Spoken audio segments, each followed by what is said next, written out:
Bienvenue sur l'Argus.fr et bienvenue sur les hauteurs de Barcelone pour découvrir un pur produit ibérique, la Cupra Born. C'est un modèle que l'on a découvert sous les traits d'un concept car badgé à l'époque Seat et qui s'appelait Elborn du nom d'un quartier de Barcelone. C'est désormais Cupra qui s'est emparé de ce modèle. Je vous propose tout de suite de découvrir plus en détail cette sportive 100% électrique.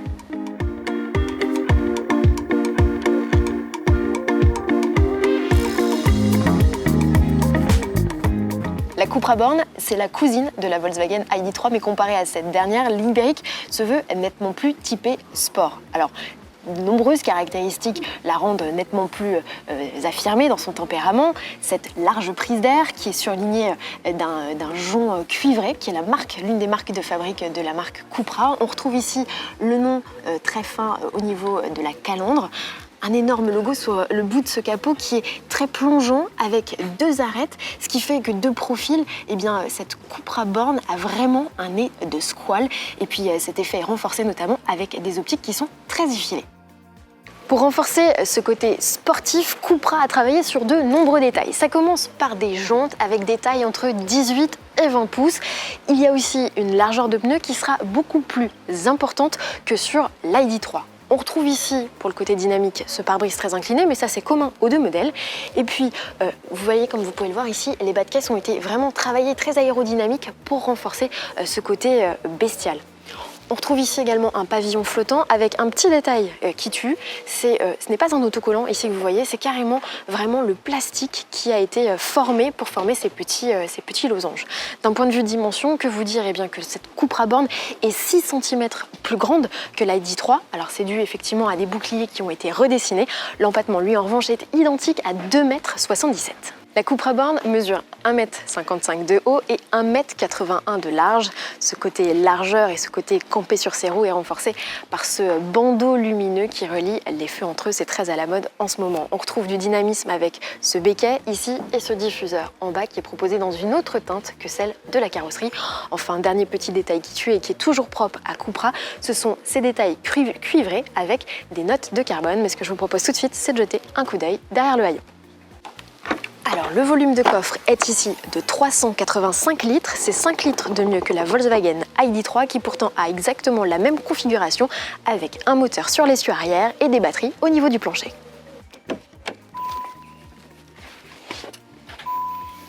Bienvenue à bord de la Cupra Born. Alors, les amateurs de voitures électriques et notamment de la Volkswagen ID.3 ne sont pas perdus puisque l'implantation du mobilier est quasi identique. On retrouve ici une immense tablette tactile de 12 pouces, un petit écran pour les compteurs derrière le volant et ici le boîtier de la boîte de vitesse, même s'il n'y en a qu'une, mais qui permet effectivement d'actionner les différents modes.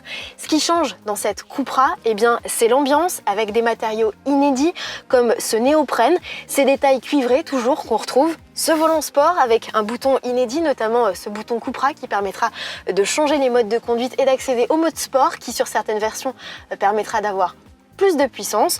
On retrouve également sur cette Cupra Born un système de freinage amélioré, des suspensions sport et des sièges baquets de série, toujours avec un revêtement assez sympathique. En revanche, pour le toit panoramique, ça c'est une option. La Cupra Born a le gabarit d'une Golf, mais l'habitabilité est digne d'un segment supérieur avec une belle longueur aux jambes et une belle garde-toit. Les sièges sont très confortables avec un bon maintien des jambes.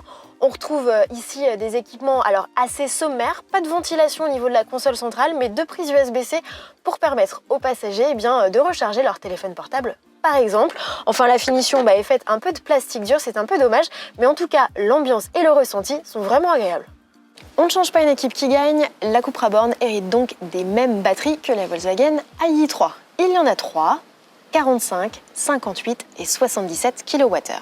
La plus petite batterie est uniquement disponible avec une puissance de 150 chevaux. La batterie intermédiaire est disponible en deux niveaux de puissance, 204 et 231 chevaux. Et ces 231 chevaux, on les retrouve également avec la batterie la plus importante. C'est aussi celle qui offre le plus d'autonomie, plus de 500 km. En revanche, si vous voulez griller tout le monde au feu, il faut opter pour la batterie intermédiaire avec le niveau de puissance le plus élevé, 230 chevaux donc. Et dans ces cas-là, vous accomplirez le 0 à 100 km/h en seulement 6 secondes 6. Convaincu par la Cupra Born, sachez que le modèle arrivera en concession au mois de novembre. Le lancement de la production est lui prévu en Allemagne dès le mois de septembre.